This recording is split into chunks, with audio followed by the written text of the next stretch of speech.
অন্তর্বর্তী সরকারের তথ্য ও সম্প্রচার মন্ত্রণালয় এবং ডাক টেলিযোগাযোগ ও তথ্য প্রযুক্তি মন্ত্রণালয়ের উপদেষ্টার পদ থেকে পদত্যাগ করেছেন মোহাম্মদ নাহিদ ইসলাম। নাহিদের পদত্যাগের পর তাকে নিয়ে সামাজিক যোগাযোগ মাধ্যম ফেসবুকে পোস্ট করেছেন অন্তর্বর্তী সরকারের প্রধান উপদেষ্টার প্রেস সচিব শফিকুল আলম।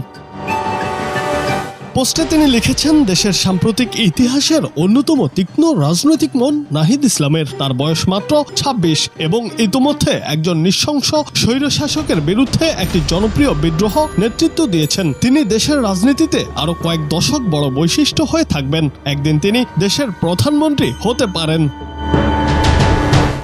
অন্তর্বর্তী সরকার থেকে সদ্য পদত্যাগী নাহিদ ইসলামকে নিয়ে পোস্ট করেছেন আরেক উপদেষ্টা আসিফ মাহমুদ সজীব ভুঁইয়াও। পোস্টে তিনি লিখেছেন, সহকর্মী সহযোদ্ধার সাথে সরকারের শেষ দিন, আগামী যাত্রা শুভ হোক।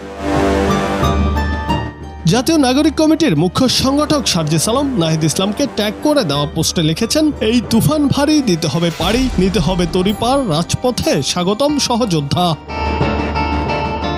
২৮ ফেব্রুয়ারি একটি নতুন রাজনৈতিক দলের আত্মপ্রকাশ হওয়ার কথা রয়েছে। বৈষম্য বিরোধী ছাত্র আন্দোলন ও জাতীয় নাগরিক কমিটি নতুন রাজনৈতিক দল গঠন করছে। এই দলের নেতৃত্ব দেবেন নাহিদ ইসলাম। সে কারণে তিনি উপদেষ্টার পদ থেকে পদত্যাগ করেছেন।